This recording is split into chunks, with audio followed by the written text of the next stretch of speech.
Más de Coffee Break. Soy la doctora Kitsia Ruiz Navarro, médica psiquiatra, como siempre en compañía de la doctora Guadalupe Castro Becerra. Ella es psiquiatra infantil y terapeuta familiar. Bienvenida, Lupita. No nos escuchó, hola, pero... Hola, ¿qué tal? Buenos días, muchas gracias a todos, bienvenidos. Y bueno, a Monique de Amazon Estrategia Digital, que hace posible esta conexión. Bienvenida, Monique. Y el día de hoy tenemos nuevamente una invitada muy especial. Ella es la doctora Ruth Cristel Saldívar Hernández, egresada del Instituto Nacional de Psiquiatría, psiquiatra especialista en medicina de sueño, con complementos de estudio de medicina de sueño en la Universidad de Stanford. Bienvenida, Cristel, y gracias por aceptar la invitación nuevamente. Pues nuevamente muchas gracias por hacerme parte de este programa que tienen, que la verdad está muy bueno, dirigido al público general, y pues la intención es poder empapar a todos los radioescuchas o los que anden por aquí. Cibernautas. Muy bien, pues la semana pasada hablamos un poco sobre generalidades del sueño y nos enfocamos quizá uno de los trastornos más comunes, que es el insomnio, y cómo este es un diagnóstico de exclusión. Y la doctora, siendo experta en trastornos del sueño, pues nos sacó de muchas dudas y además nos dejó una serie de recomendaciones de los buenos hábitos e higiene del sueño. Y a partir de esto, pues surgen dudas sobre muchísimos otros trastornos del sueño que también son bastante frecuentes. Y el día de hoy hablaremos de esos mitos y realidades del trastorno del sueño. ¿Y qué te parece, Cristel, si empezamos por esos trastornos del sueño que se caracterizan por sueño excesivo, ya sean las narcolepsias o las hipersomnias? Bueno, pues eso no es lo más frecuente. Cuéntanos cuál es lo más frecuente, es que es de lo que más preguntan, ¿no? Es que las narcolepsias, de pronto en las películas nos ponen que están comiendo y se quedan dormidos en el plato, ¿no? O van manejando y se quedan dormidos. Y Hollywood ahí nos ha metido como mucho ruido con eso, pero te escuchamos. No. La narcolepsia no es tan frecuente. De hecho, es como del 0.01% de la población. O sea, no es un trastorno de sueño muy prevalente, pero es difícil de diagnosticar si no se tiene el entrenamiento. Las hipersomnias, que es, digamos, la contraparte del insomnio, es el hecho de que el sujeto tenga sueño la mayor parte del día a pesar de que haya dormido más de 8 horas. Entonces el sujeto puede estar durmiendo 12 horas, 14 horas a lo largo del día, tiene sueño, entonces pudiera ser reparador o pudiera no ser reparador, pero ya, por ejemplo, hay una variante normal, esto es importante, que es los dormilones largos, ¿no? Entonces hay variantes normales. Por ejemplo, hay una variante normal de dormidores cortos que duermen 5 horas y están perfectos. También hay una variante normal de dormidores largos. Para hablar primero de lo normal, es que yo, si duermo 10 horas y estoy perfectamente bien durante el día, estamos hablando que eso es normal para el sujeto. Lamentablemente le restringe pues sus actividades porque tiene menos tiempo para vivir, pues. Pero ya hablando de trastornos del sueño que involucren una somnolencia excesiva diurna, eso es lo que nos interesa ver el día de hoy, pues hay varios trastornos del sueño que participan en ello. Entonces ahí vemos a la apnea del sueño, vemos al síndrome de piernas inquietas, vemos al movimiento periódico de extremidades, vemos a trastornos psiquiátricos que se acompañan de hipersomnia, que es el hecho que nunca repara el sueño, podemos dormir todo el tiempo. Lo más frecuente son los trastornos del ánimo, el trastorno depresivo mayor, por ejemplo, también lo vemos en el trastorno bipolar, en el episodio depresivo, por supuesto. Pero la causa más frecuente son los desvelos. Eso es bien importante. Porque luego... La gente se duerme en el día por no dormir bien o por empezar a recorrer su hora de sueño. Claro. Sí. O sea, hay gente que incluso le cuesta 2, 3 días como recuperar esa desvelada y tienen sueño todo el día, 2, 3 días seguidos hasta que ya se recuperan. Entonces, esto depende de la genética de cada persona. Hay personas que ¡pum!, la cruda y listo, y al día siguiente están perfectos, y otros se tardan 2, 3 días. Entonces, es bien importante saber que esta somnolencia excesiva diurna es La primera causa son los desvelos. Por ejemplo, clásico y muy característico, los adolescentes que están en el Facebook, en el Instagram, bueno, ya hay muchas redes sociales que yo ya estoy fuera de siempre. Videojuegos, etcétera, y se duermen tarde, se despiertan temprano. Entonces aquí, ¿qué pasa? Pues hay una restricción del sueño, ¿no? Por supuesto van a tener sueño todo el día. Entonces, esa es la primera causa. Hablando de síndrome de piernas inquietas, pues más que nada ahí la queja más está encaminada como al insomnio. Pues por el hecho de no poder conciliar el sueño, es que a lo largo del día tienen pues mucho sueño. En el movimiento periódico de extremidades, ese diagnóstico es un diagnóstico que solamente se puede establecer a través de un estudio de sueño que se llama polisomnografía.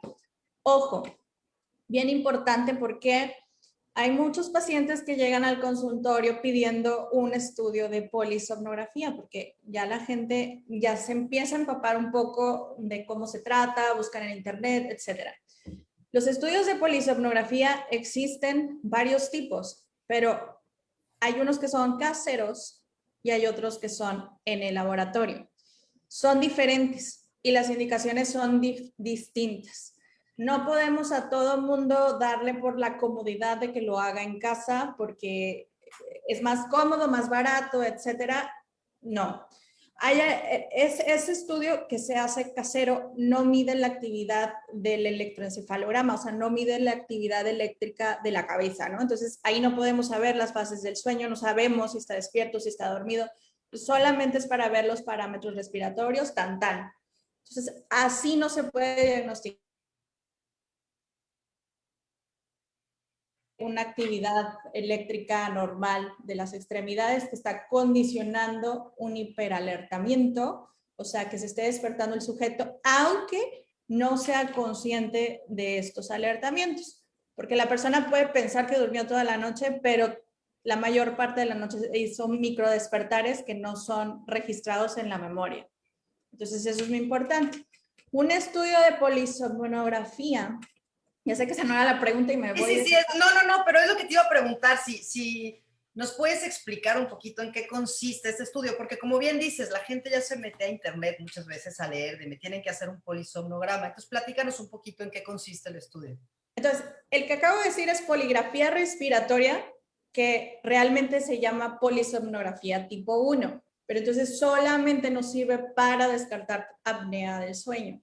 Ahora, o sea, trastornos respiratorios relacionados al dormir. Ahora, no todas las personas que estamos sospechando de eso son candidatos al tipo 1, sobre todo si tenemos comorbilidades o sospechamos de alguna otra cosa extra que necesitamos el apoyo electroencefalográfico.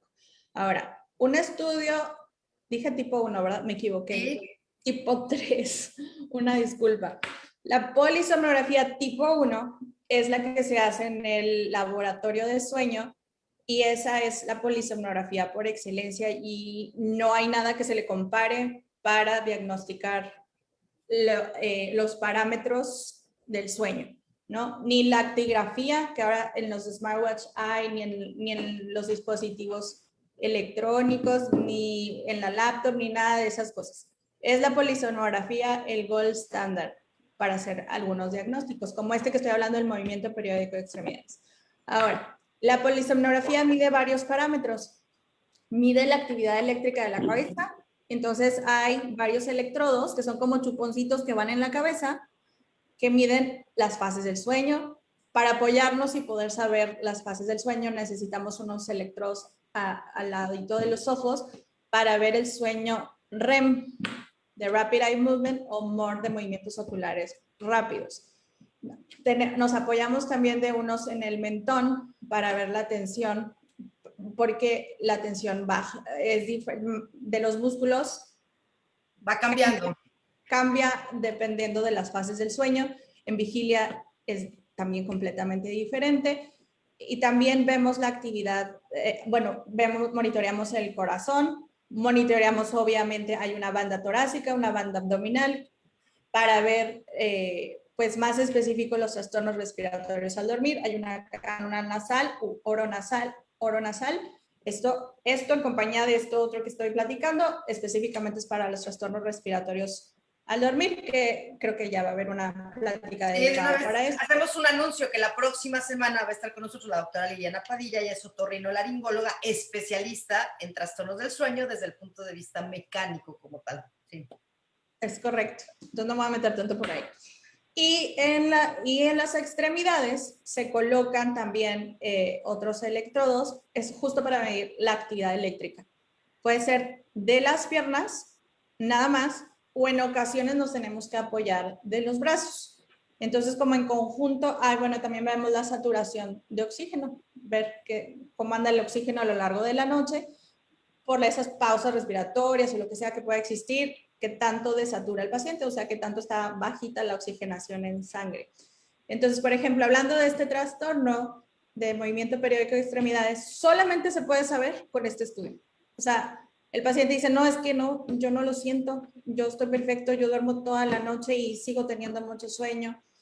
Entonces, este diagnóstico es como, digamos, ya tratamos varias cosas, sospechando otros puntos, y no, el tratamiento no, bueno, es como que, bueno, hay que hacer un estudio de polisomnografía porque probablemente sea un diagnóstico que se nos está escapando.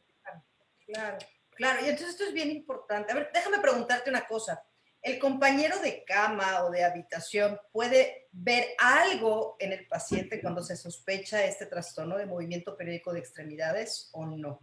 Si no tiene el sueño tan profundo. Sí, claro. Una cosa es el hecho que el paciente esté girando, porque luego le preguntamos a los pacientes, el paciente se mueve durante la noche, sí, doctora, está mueve y mueve y mueve. Eso no es. Es el hecho, sobre todo en los dorsiflexores de los pies, o sea, que ven como que están pataleando, como que están brincoteando, o como que hacen esto, ¿no? Entonces, no precisamente son de las piernas, pueden ser también de los brazos. Entonces, están dormidos, pero se están moviendo. Y no tiene que ser algo muy escandaloso de estar moviendo los brazos, las piernas, puede ser algo muy pequeñito. Si el compañero de cama no tiene un sueño tan profundo y se fijó y sí puede llegar a darnos esa información, sí, claro. Fíjate qué importante es esto y qué importante es hacer los estudios y ir con el especialista, porque yo jamás me hubiera imaginado que alguien con hipersomnia, una de las cosas, o sea, decir alguien que duerme mucho durante el día, más allá de la apnea, más allá de las depresiones o más allá de cualquier otra cosa que puede ser evidente, habría que descartar un movimiento periódico de extremidades. O sea, es... Quizá como tú dices, no es a lo mejor de lo más común, pero siempre hay que sospecharlo y si no somos especialistas no lo sospechamos, ¿no? Afortunadamente hay especialistas en trastornos. Y ojo, no es lo mismo el síndrome de piernas inquietas que el movimiento periódico de extremidades, porque incluso he escuchado psiquiatras que confunden este trastorno y bueno, hasta ahí empezar la psicoeducación. No es lo mismo. El síndrome Cuéntanos qué es el síndrome de piernas inquietas, por favor. ¿Perdón? Me parece que nos cuentes qué es el síndrome de piernas inquietas, porque me parece que está sobrediagnosticado y está sobretratado. Por supuesto que está sobrediagnosticado. El síndrome de piernas inquietas es un trastorno que solamente se puede diagnosticar a través de la clínica, o sea, muy... digamos, le rascamos mucho al síntoma, pero tenemos que saber evidentemente cómo es el síndrome, no nada más es, me duelen las piernas, ok, hiciste ejercicio y demás, bla, bla, bla, en qué momento del día. Entonces, básicamente, esto sucede en la tarde-noche, es antes de dormir, o sea, no, bueno, puede fragmentar el sueño, pero el paciente sí lo nota. Entonces, aquí hay una molestia en las extremidades, puede ser ardor, puede ser quemazón, puede ser picazón, puede ser una sensación de pesadez, o sea, hay una molestia, pero a lo largo del día no está. Ojo, solo aparece en la tarde-noche. Puede evolucionar a que aparezca todo el día, sí, cuando ya está súper complicado, pero en un inicio aparece así, en la tarde-noche. Disminuye parcialmente o se quita por un momento con el movimiento. Entonces, esto es muy característico que los pacientes se tienen que parar, entonces luego se van y dan un tour por la bicicleta en la cuadra, o tienen que caminar, o suben, bajar las escaleras, o están pataleando, o están estirándose las piernas, y eso atenúa un poco la molestia. Entonces, yo he escuchado, perdón que te interrumpa, porque es algo que escucho mucho y a veces se basan en el diagnóstico solo con esto, que se tienen que frotar las extremidades, que a veces empiezan como a frotar, haz de cuenta, con el otro pie empiezan a frotar la pierna, como a apretar, y que a veces con esto pueden sentir un alivio. También esto puede incluso ser... hay pacientes que lo mencionan como es que tengo ansiedad. Entonces, también si nosotros nos vamos con que dijo esa ansiedad, pues le estás dando un tratamiento completamente diferente. Entonces, ¿ansiedad cómo es? O sea, específicamente qué sientes, dónde lo sientes, cuándo lo sientes, que te trata de explicarme, es que es ansiedad, hay gente que se queda con eso. A ver, entonces es cosquilleo, ¿qué es? ¿Con qué se quita? ¿Qué pasa? Y entonces los pacientes muchas veces llegan al consultorio por insomnio, ¿no? Pero realmente no es tanto como insomnio, sino digamos que es como algo secundario. El tema aquí es esto. Y esto no se ve en el estudio de polisomnografía, porque luego a mí me dijeron que me tengo que hacer un estudio de polisomnografía para eso. Entonces, las dos cosas tienen que ver con las extremidades, pero uno es meramente diagnóstico clínico y el otro necesita a fuerza un estudio de polisomnografía para su diagnóstico. Entonces, bueno. Oye, a ver, bien que... importante. Síndrome de piernas inquietas no es estar sentado y estar moviendo las piernas todo el tiempo en cada momento, ¿cierto? Claro, y también no es es un síndrome de piernas inquietas. No sé. Un diagnóstico diferencial muy frecuente es los temas circulatorios. Okay. Entonces, por lo general, no solamente las molestias en las extremidades ocurren en la noche, entonces también hay que ver esa parte. O la neuropatía diabética u otros temas, ¿no? Claro. Entonces, hay que saber un poquito en qué momento aparece y demás. Es que hay personas muy ansiosas que de pronto necesitan hacer movimientos periódicos, repetitivos, para calmar su ansiedad. Y entonces es a veces cuando estamos sentados junto a alguien, mira, ahí se ve cómo se mueve mi pantalla, ¿no? Y están, mueve un pie, y mueve el otro pie, y mueve el otro pie, y no pueden parar. Pero eso no es el síndrome de piernas inquietas. No, exacto. Ese es una de las cosas que hay que desmitificar. Entonces, esto es en la tarde-noche, se presenta de muchas sensaciones y genera como un malestar importante. Okay. E impide la conciliación del sueño. O esas mismas, bueno, hay gente que también lo define como calambres, o esa misma sensación hace que el sueño se fragmente, vuelve a aparecer a lo largo de la noche, pero el paciente está consciente, sabe que eso está pasando y eso es lo que no lo está dejando dormir. ¿Quién es el experto en hacer el diagnóstico de síndrome de piernas inquietas y en qué consiste el tratamiento, Cristian? ¿Quién es el experto en qué? En hacer el diagnóstico de síndrome de piernas inquietas y cuál es el abordaje, cuál es el tratamiento para esto. Pues los expertos en esta materia pues son los especialistas en medicina del sueño, los que estamos más si no somos especialistas en medicina del sueño, pues los que le saben un poquito también son los psiquiatras, son los neurólogos, básicamente, pero o sea, hay gente que no tuvo el entrenamiento pero sabe. Pero pues sí, definitivamente quienes más están empapados en ese tema porque es algo que llega frecuentemente y no se te escapa porque lo traes fresco, pues son los expertos en medicina del sueño. El tratamiento, primero que nada, hay que buscar la causa, ¿ok? Porque no siempre es, o sea, no nada más es, ay, tengo la queja y la trato y listo. Hay que buscar las causas. Las causas más frecuentes es que la ferritina sérica esté bajita. Ahorita es abajo de 40 nanomoles, me parece, 45. Entonces, se debe solicitar una ferritina sérica o una cinemática de hierro, ver cómo está eso, una biometría, ver que no haya anemia. Entonces, lo más frecuente es que el hierro esté bajito. Y entonces, el tratamiento es muy simple. En estos casos, si está bajito, pues son suplementos de hierro, listo, hasta que se regularice el hierro y se acabó. En quienes es bien frecuente que aparezca también, en las embarazadas y en los que tienen problemas en los riñones. Ok. Entonces, en las embarazadas, pues también muchas veces se les da suplementos de hierro, pues nada más, no se les puede dar como muchas cosas. Y en los pacientes que tienen también problemas de los riñones, pues hay que ajustar, ver los tratamientos que están usando, bueno, también hay que ver todo eso. Y ya, si quitamos eso, entonces, o sea, lo que sigue es pues algo idiopático, no sabemos la causa, no sabemos el origen, de dónde está viniendo esto. Entonces lo que se hace es agonistas dopaminérgicos como pregabalina, gabapentina, por ejemplo. Esos son los de elección. Ok. Fíjate, es bien importante porque al igual que entonces todos los trastornos psiquiátricos son diagnósticos de exclusión y primero tenemos que asegurarnos que el cuerpo está funcionando perfectamente bien de la cabeza a los pies y que no hay ninguna otra causa física que pudiera estar condicionando estos síntomas. Algo tan simple como deficiencia de hierro. Exacto, exacto. Y son cosas que habitualmente no se piden, ¿no? Así es. Entonces, desmitificamos el síndrome de las piernas inquietas. Otro, Otro de los trastornos que no sé, o sea, no sé qué tan frecuente sea, pero de pronto es un síntoma que muchas personas refieren y si nos vamos a las búsquedas de internet, es algo que buscan mucho también, según las estadísticas de Google, no yo, es esta famosa somniloquia, es decir, hablar en sueños. Las personas que hablan mucho mientras duermen. Pues ¿Esto a qué se debe?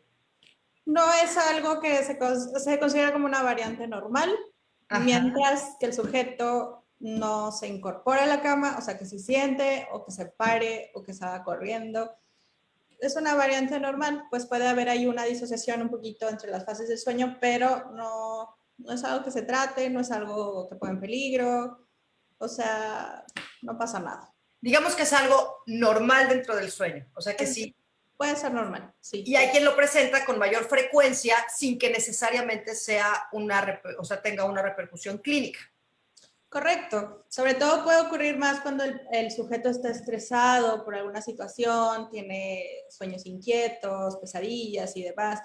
Entonces, pues es como una traducción un poquito por ahí, pero pues no es algo que sea importante ni relevante tratarlo mientras esté solito, mientras no esté acompañado de otros síntomas como conductas complejas al dormir. Eso sí es importante. A ver, y creo que aquí vamos, y esto nos va a dar pie quizá para otra parte que Hollywood también nos los ha pintado de una forma muy espeluznante, que es el sonambulismo, ¿no? Hay muchos mitos alrededor del sonambulismo y de estos movimientos complejos y de conductas ya como más complejas al dormir. ¿Qué nos puedes platicar del sonambulismo? Ay, no escuché la pregunta. Ah, comentaba que esto nos va a dar pie a hablar otro trastorno que también Hollywood nos lo ha puesto de una forma muy escandalosa y es el sonambulismo. Es decir, estos comportamientos ya complejos del dormir, ¿no? Es el levantarse, el hacer cosas, o alguna variante que es levantarse y comer sin darse cuenta. Platícanos qué es y qué no es el sonambulismo. Ok, el sonambulismo es una parasomnia. Cuando hablamos de parasomnia, hablamos de conductas, hábitos que estén relacionados al momento del dormir, ¿no? Las parasomnias se engloban en dos grupos, parasomnias del sueño no more y parasomnias del sueño more. Dentro de las parasomnias del sueño no more está el sonambulismo, están los terrores nocturnos, están los despertares confusionales, están los trastornos de la conducta de sueño, trastorno de la conducta alimentaria relacionada al sueño, está la sexomnia. Y dentro de los trastornos de las parasomnias del sueño MOR, pues ahí está uno muy importante que incluso es como un dato premórbido de demencias. Entonces, este es el trastorno de la conducta del sueño MOR. Y entonces, este es uno. También las pesadillas están por ahí y las parálisis de sueño aisladas recurrentes. Entonces, hablando del sonambulismo, ¿qué es y qué no es? El sonambulismo, todas las parasomnias del sueño no more que dijimos que eran despertares confusionales, los más frecuentes, despertares confusionales, sonambulismo, terrores nocturnos, es como un espectro donde lo más suavecito es yo nada más me despierto, me puedo incluso sentar, no sé qué está pasando, listo, me siento, me acuesto y listo. El sonambulismo ya es un poco más complicado, entonces pasa lo mismo, pero yo ya me paro de la cama, camino, voy a algún lado, etcétera. Y los terrores nocturnos, bueno, ahí los niños gritan, hay frecuencia cardíaca alterada, frecuencia respiratoria alterada, pueden estar sudando, o sea, está la vocalización o pueden estar llorando. Ahora, todas estas parasomnias del sueño no amor tienen la gran característica que los sujetos no lo recuerdan al día siguiente. No tienen recuerdo, no saben qué pasó. Dicen, oye, ayer estuviste sentado en la televisión mirando Netflix. No es cierto que te pasa, yo me dormí toda la noche. Hasta que les enseñan un video y demás. Los sujetos es muy frecuente que tengan los ojos abiertos, caminan, ven, pero no están conscientes. ¿Okay? Entonces es peligroso porque pareciera que el sujeto está alerta y entonces puede haber cosas tiradas en la habitación o en las escaleras, se caen, se tropiezan, se pegan, se queman y demás. Por ejemplo, el martes me tocó dar una plática del síndrome comensal nocturno versus trastorno de la conducta alimentaria relacionada al sueño. Y esto es como un espectro del sonambulismo, ¿no? Entonces, por lo general, estos sujetos se me hacen como bien interesantes. Entonces, los sujetos lo que hacen es se paran, van al refri o van a la cena y por lo general comen cosas raras. Raras, sí, raras. Sí. Ni siquiera comen el recalentado, ¿no? Entonces, ahí hay mucho riesgo de lesiones, se queman, comen cosas pues, no comestibles. Oye, a mí me tocó ver alguna vez a una paciente que comía un bote de mayonesa con galletas Marías y odiaba la mayonesa y su hit no eran las galletas. O sea, como una cosa súper extraña, súper extraña. Sí, aquí, bueno, en ese tema, por ejemplo, pues el compañero de cama puede darse cuenta, o los niños, oye mamá, ¿por qué estabas abajo comiendo esas cosas raras, etcétera? Pero bueno, también es el otro diagnóstico diferencial del síndrome comensal nocturno, que es otro. Ahorita hablamos de ese. Oye, una pregunta, ¿qué tan complejos pueden ser los comportamientos dentro del sonambulismo? ¿Hasta dónde pueden llegar? Muy complejos, muy, o sea, pueden ser de algo tan simple, pero pueden ser tan aparatosos como quitar el cerrojo, agarrar un auto. O sea, hay reportes incluso de asesinatos, pues. O sea, eso es lo que te iba a preguntar, las agresiones, por ejemplo, porque yo sí me he topado de pronto en la consulta personas que lastiman a sus compañeros de cama, ¿no? O sea, bueno, eso es algo bien importante, porque las parasomnias del sueño MOR, como el trastorno de la conducta del sueño MOR, el sujeto sí recuerda que el sueño, entonces el sueño tiene relación con la actuación, entonces estoy actuando el sueño. Entonces, los sueños tienen la característica de ser de contenido agresivo. Entonces, estoy luchando con un tigre, estoy peleándome con una persona que me quiere violar, etcétera. Y entonces yo trato de defenderme, pego, pataleo y lo peligroso es, que le fracturas la nariz al de al lado o que des el golpe y estés al lado de una pared y pues hay gente que se fractura la mano, o sea, puede haber lesiones, pero aquí la persona sí lo recuerda. Ahora, en este trastorno ya se ha visto que es como algo, como un precedente antes de demencias, sobre todo frontotemporales. Entonces hay que tenerlo esto en cuenta, ¿no? En cuenta. O sea, que puede estar asociado a una patología mucho más compleja que tiene que ver con deterioro de la parte cognitiva. Un mito muy común que si que a los sonámbulos, que cuando ya sabemos que alguien tiene sonambulismo, no hay que despertarlos porque les puede dar un infarto en ese momento. A ver, cuéntanos. Eso es lo que dicen en las películas, no lo digo yo. A ver, cuéntanos. No les va a dar un infarto, pero el paciente que está en el episodio, digamos, pues si no te te acopla a su sueño. Entonces te simula como si fueras el agresor. Si tú lo tratas de despertar, para él es una agresión y lo primero que va a tratar es defenderse y probablemente te quiera atacar, pegar, tumbar. Entonces, más que nada, hacemos la recomendación de no trates de levantarlo, no trates de despertarlo porque probablemente te va a pegar o te va a agredir de alguna manera. Oye, Entonces, lo que se recomienda es por atrás y suavecito como irlo encaminando sin empujarlo ni nada. O sea, solitos los pacientes por lo general van y regresan y se quedan dormidos. o sea, es que si ves que ya va para la calle, ¿no? Que ya está abriendo el cerrojo, o sea, si puede ser tan complejo como agarrar una llave, abrir una cerradura y va para la calle, o sea, así lo agarras despacito de la espalda y lo regresas a su cama. O sea, Exacto, bueno.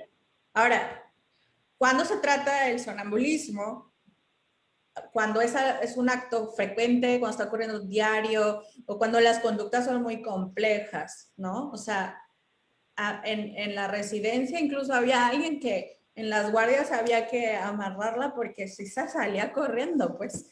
Entonces, es un tema que aunque digas, ay, es un ámbulo, está caminando, no importa, no, sí puede ser peligroso. Entonces, se trata dependiendo de la complejidad. Ahora, bien importante en el sonambulismo. El sonambulismo es un trastorno donde está, digamos, lesionado es el sueño profundo, el sueño N3. Entonces, ¿quiénes tienen más porcentaje de sueño profundo? Los niños. Entonces, es una parasomnia de niños. Si esto sigue apareciendo en la edad adulta, puede ser como un continuum. Por lo general debe de ir bajando. O sea, la frecuencia, o sea, si ahorita me pasa y no me había pasado en 10 años, pero me pasó en la infancia, no es como tan raro, porque a lo mejor el estrés me lo detonó, la privación de sueño, o sea, no está durmiendo bien, son los factores que más lo vuelven a detonar. Pero si no hay ni un antecedente en mi historia de vida de este tipo de conductas, es bien importante estudiarlo a fondo. O sea, hay que pedir estudios de resonancia magnética del encéfalo, hay que pedir estudios de la cabeza, electroencefalograma, o incluso hay que pedir, aquí sí estaría justificado un estudio de polisomnografía. El cerebro de los niños está en crecimiento y tiene mucha cantidad de sueño profundo, entonces digamos que es un sueño inestable, entonces en ellos todavía está justificado, pero no quiere decir que porque son niños y tienen mucho sueño profundo no se debe tratar, ya dijimos, se trata solamente, depende de qué tan complejo sea. Pero en los adultos se aparece como de nuevo, si nunca lo había presentado, se tiene que explorar y valorar que no sea por otra causa, pues que haya un tumor por ahí o una cosa por el estilo. Entonces se le pone mucha más atención. ok, entonces igual, tenemos siempre que descartar, sobre todo en adultos, que no tengamos por ahí alguna condición física que pudiera estar como condicionando estos comportamientos. Sí, sí, sí. Si no hay ese antecedente en la vida, pues sí habría que echarle un ojo. Oye, mencionaste hace rato una parasomnia, que si nos puedes explicar un poquito más, la sexomnia. ¿Qué es la sexomnia? Platícanos. Es un tema muy delicado porque... Yo pues, sé, sí, pero. Perfecto, ya sabes. Pero bueno, la sexomnia igual es una parasomnia de sueño no humor, donde está inestable el sueño profundo. Entonces hay actividades sexuales desde masturbación, tocamientos, tocamientos al que esté al lado. Puede ser el compañero de cama o puede ser el roomie. O sea, la persona incluso hasta se puede salir de la cama y hacer alguna actividad sexual.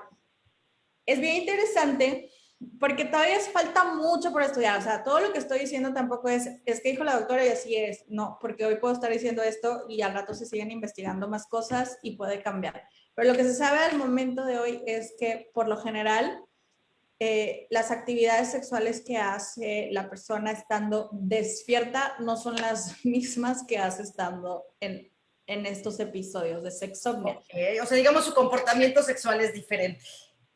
Por lo general, no es una regla, pero eso es un dato como interesante. Entonces, por ejemplo, si la persona es muy inhibida y solo, por ejemplo, tiene relaciones sexuales de una sola posición, etcétera, no, pues en la noche es diferente. O sea, no estoy diciendo cómo va a ser, porque cada persona es diferente, pero es diferente. Y bueno, pues aquí ha habido muchos temas legales al respecto, porque pues me violó, yo no quería, etcétera, pero el sujeto pues no estaba consciente. Wow, todo el mundo de las parasomnias, Todo Es un mundo. De hecho, es algo bien bonito que casi no vemos, o sea, que casi no se pregunta como, no es tan prevalente. Bueno, sí es, pero Sí, no sí, se pero la casi no se pregunta, ¿no? Más no se bien. pregunta, exacto. Exacto, creo que es más frecuente de lo que pensamos, pero ocurren dos cosas. Uno, no lo preguntamos de forma rutinaria y dos, pues tampoco es que las personas lo alcancen a ver como un problema muchas veces, ¿no? Exacto, o les da pena. ¿Cómo le voy a decir a la doctora? O sea, ¿qué va a pensar de mí? O sea, entonces vienen otros temas que juegan ahí un factor importante para no consultar. Claro, claro. Y dentro de esto de las parasomnias, algo que también creo que genera mucha confusión y también hay como no todo despertarse con un grito es un terror nocturno. Entonces, si nos pudieras como contar un poquito más, ¿qué son los terrores nocturnos? Bueno, es dentro de este espectro donde está el despertar confusional, está el sonambulismo y el terror nocturno. O sea, se piensa que es como un espectro, ¿no? Es como algo muy aparatoso y alarma mucho a los papás. Por lo general es en la infancia, digo, también esto puede aparecer en la edad adulta. Pero alerta mucho a los papás porque el niño se empieza a gritar, si realmente está dormido, grita, se ve que está todo desesperado, puede patalear, puede llorar, puede manotear y demás, se ve que está muy alterado y demás. Entonces, eso es lo mismo, hay una disociación entre, bueno, aquí hay una disociación un poco más compleja. Aquí hay una disociación entre vigilia, o sea, el estar despierto con el sueño profundo en el N3 y también se incorpora, se quiere estar como metiendo el sueño REM, ¿no? Entonces, hay como 3 sueños al mismo tiempo, entonces por eso están las palpitaciones, por eso respira, grita, porque está entre soñando, no está soñando, etcétera. Está todo como todo mixto, pues. Esto se asocia quizá a niños ansiosos, niños que no duermen mucho, algún evento traumático, o no hay relación de los terrores nocturnos con situaciones que viven los niños en el día. Eso más bien es como un factor, digamos, precipitante, o sea, algo que lo puede estar detonando, pero por lo general tiene un componente genético. Entonces, entre más familiares lo hayan padecido, tengo más probabilidades de padecerlo. Pero no tanto es como que eso es lo que es parte del síndrome del trastorno de sueño, sino puede precipitarlo, sí, por supuesto. Ahora, no es lo mismo de pronto tener una pesadilla de vez en cuando, levantarnos asustados o que los se levanten asustados, a tener terrores nocturnos. ¿Cuál sería como esa característica que debe tener los terrores nocturnos en cuanto a frecuencia, duración, funcionalidad para considerarlo algo que requiere atención? Los errores nocturnos el niño no se acuerda. Y lo más importante es aquí psicoeducar a los papás, que es algo que debe de ir bajando. Y si no va bajando, bueno, hay que considerar medidas de higiene de sueño, medidas de relajación para el niño. Puede haber factores en la familia que estén estresando al niño, que aquí también a lo mejor hay que tratar a la familia para que vaya disminuyendo. Y si todo esto no está funcionando, pues depende de qué tan seguido está ocurriendo, pues ya valoramos el inicio de algún tratamiento, porque igual los terrores nocturnos también pueden salir corriendo, ¿eh? O sea, no nada más es grito, lloro, pataleo y parece que estoy sufriendo, ¿no? Entonces, igual depende de la complejidad o qué conductas estén realizando. Ahora, las pesadillas no es lo mismo que los terrores nocturnos. Las pesadillas, pues es tener un sueño desagradable, y puede como dejarnos un mal sabor de boca, pero yo sí lo recuerdo, yo sí te lo puedo narrar. Oye, es que soñé que me estaban pegando con un palo, con una escoba y sentí horrible y me desperté y demás. Ahora, también hay que ver si las pesadillas ocurren una vez, 2 veces o están. Pues cuando se trata todo, pues es cuando es muy frecuente, cuando está afectando la funcionalidad de la persona, cuando esas pesadillas ya me las llevo al día a día. y entonces pues incluso hasta las estoy reexperimentando, ¿no? ¿En quienes vemos muy frecuente? Pues en el estrés postraumático. Entonces, es como estar reviviendo el trauma a través de un sueño desagradable. Entonces, bueno, depende qué tan aparatoso sea, pues a las pesadillas hay que tratarlas también. Claro. Y también las pesadillas que van muy de la mano muchas veces con los trastornos de ansiedad o con la depresión. Sí, sí, sí, totalmente. Ok, tengo unas preguntas que son también como bastante comunes. Doctora, se me sube el muerto. Que esto le llamamos, que es el término, así en el argot popular, se me sube el muerto, que la teoría se le llama parálisis del sueño. Ok. Cuéntanos un poquito de la parálisis del sueño. ¿Qué es lo que nos ocurre cuando se nos sube el muerto? Pues no se nos está subiendo ningún no, ya sé, ya importante. No, pero sí es importante porque las personas se asustan y piensan que van a venir a la transición, a la muerte, o se imaginan cosas raras. Entonces, la parálisis del sueño puede ir solita o puede ir acompañada o puede ser una de los síntomas de la narcolepsia. Entonces, la parálisis del sueño igual es una disociación del sueño MOR en vigilia y lo que hace es que hay atonía muscular. Entonces, yo no me puedo mover porque estoy en sueño REM, pero estoy despierto al mismo tiempo, entonces no me puedo incorporar y lo único que puedo mover son mis ojos y el diafragma, o sea, que estoy respirando. Entonces, esto pues genera como mucho estrés para las personas porque se imaginan cosas raras. Y algunas veces esto está acompañado de alucinaciones hipnagógicas o hipnopómpicas. Entonces, pues imagínate que estás dormido, te despiertas y no te puedes levantar y aparte estás viendo cosas muy desagradables como el diablo o yo qué sé, pues el estrés que eso implica es enorme, ¿no? Y eso también puede estar asociado en la narcolepsia, entonces también hay que indagar un poquito esa parte.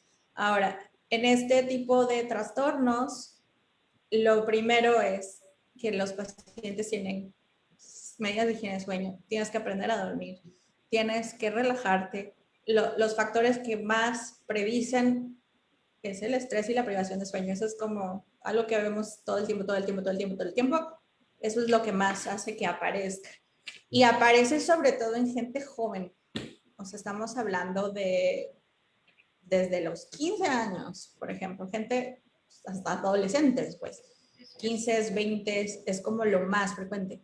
Claro, y muy importante que la parálisis del sueño también puede ser un síntoma de la epilepsia del lóbulo temporal, es decir, hablando ya de algo mucho más neurológico, ¿no? De actividad paroxística a nivel de lóbulos temporales. Claro, claro, por eso no nos podemos quedar con un solo síntoma, entonces tenemos que rascar y ver si está acompañado de alguna otra cosa.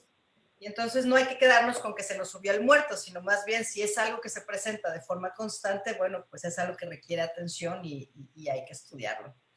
Tengo otra pregunta. Doctora, cuando me estoy quedando dormida, de pronto siento que me voy al hoyo y al vacío y brinco y me despierto.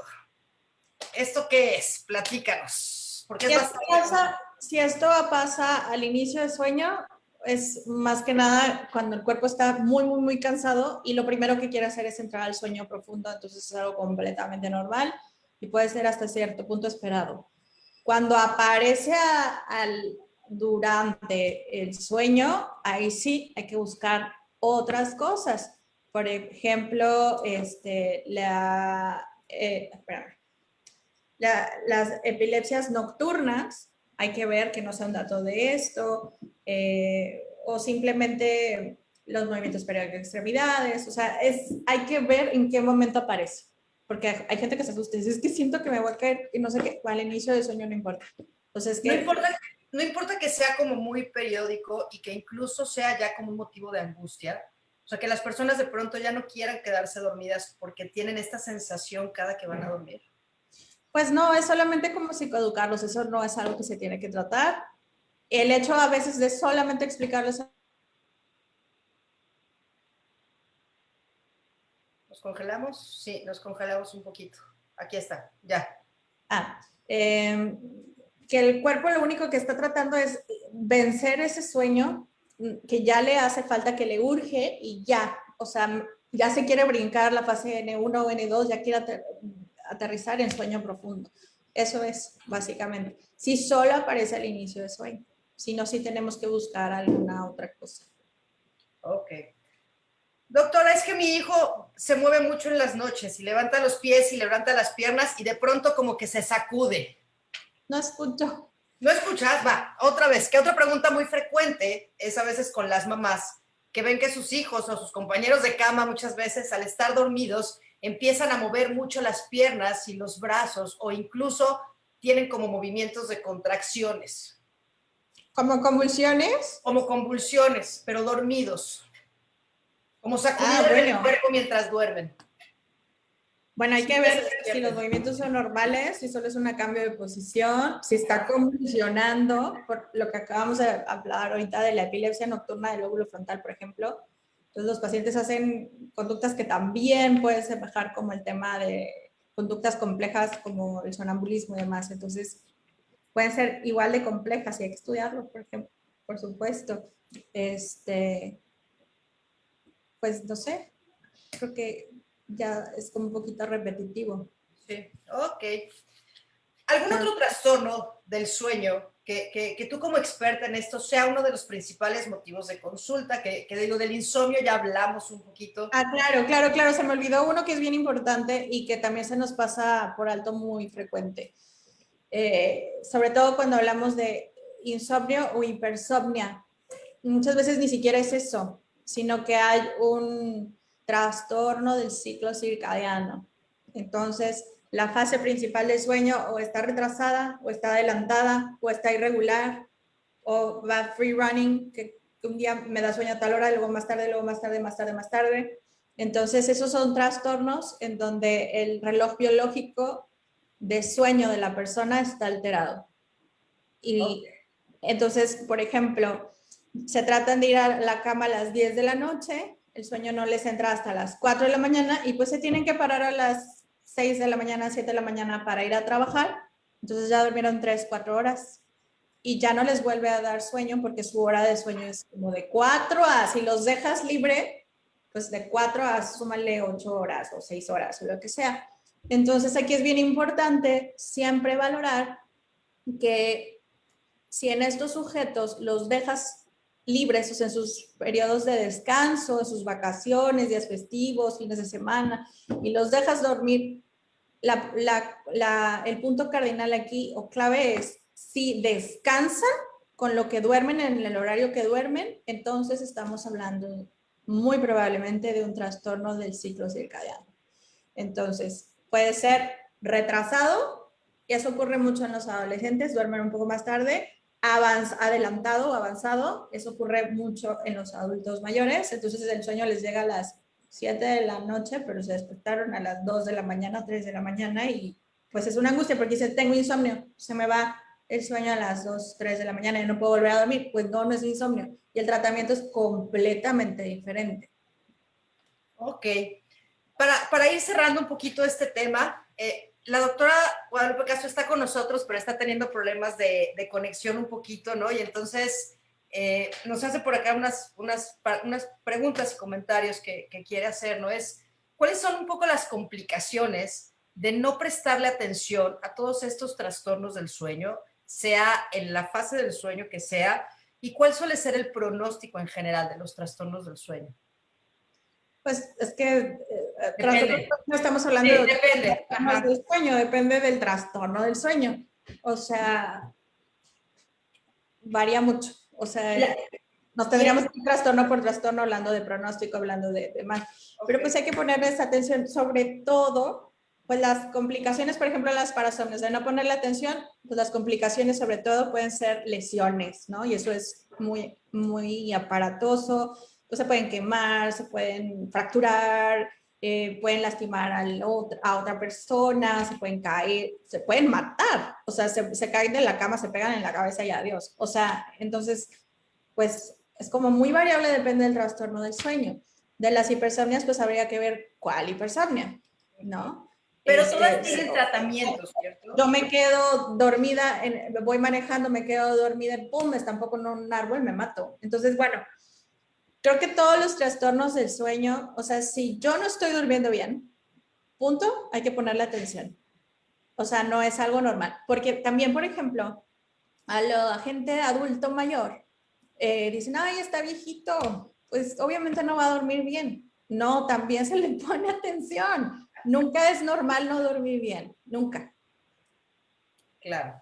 Y todos los trastornos tienen tratamiento, ¿cierto? O sea, todos tienen un abordaje de hábitos de sueño, cognitivo-conductual, farmacológico, o sea, todos tienen un tratamiento.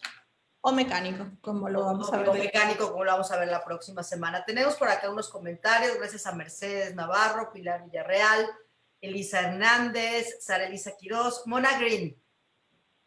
Mona, nos preguntas, ¿cuáles son los porcentajes de las etapas del dormir bien de una arquitectura del sueño normal? El video de la semana pasada, que está grabado en Facebook, en los primeros minutos, la doctora Crisel nos explicó un poquito la arquitectura del sueño. Entonces te invito a que veas el video para resolver esa pregunta. Conclusiones de los trastornos del sueño, Crisel. ¿Cuál es el mensaje final? Pues para mí los trastornos del sueño es como decir, pues estoy despierta, pues necesito dormir. Entonces todo es igual de importante para tener salud física. Durante el día, pues necesitamos un buen dormir. Exacto. Sin sueño no hay vida. Exactamente. Sin sueño no hay buena vida. La semana pasada hablábamos un poco de eso, ¿no? O sea, el sueño es el pilar de la salud mental y de la vida. Yo le agregaría ahí también. Pues sí, más o menos. Pues, Crisel, de verdad, padrísima la charla. Muchísimas gracias por habernos acompañado. ¿Dónde te puede encontrar la gente? Y vamos a dejar tus datos en la grabación que queda, pero ¿dónde pueden consultar contigo todas aquellas personas que pudieran tener algún trastorno del sueño o que sospechen que lo tienen? Bueno, en redes sociales, tanto en Facebook como en Instagram es Mental and Sleep Health. Si quieren llamar al consultorio, aquí tengo dos teléfonos, uno es del consultorio y el otro también es del consultorio, pero es WhatsApp. Entonces el fijo, el telefónico es 998-500-1679 y el de WhatsApp es 998-842-1027. Que en la grabación del video lo ponemos en la descripción al ratito. Pues muchísimas gracias, Crisel, por habernos acompañado. La doctora Lupita, que por ahí está, que no logró como abrir el micrófono, pero también de parte de la doctora Guadalupe Castro, también muchas gracias a todos por acompañarnos. Muchas gracias a Monique de Amazon Estrategia Digital. Gracias a todos los que participaron, a sus comentarios. Y los esperamos la próxima semana a la misma hora por el mismo medio con la doctora Liliana Padilla. Ella es otorrinolaringóloga, especialista en trastornos del sueño. Entonces seguiremos dándole continuidad a este tema ahora hacia la parte física, hacia la parte mecánica. Muchas gracias a todos y hasta la próxima. Bye.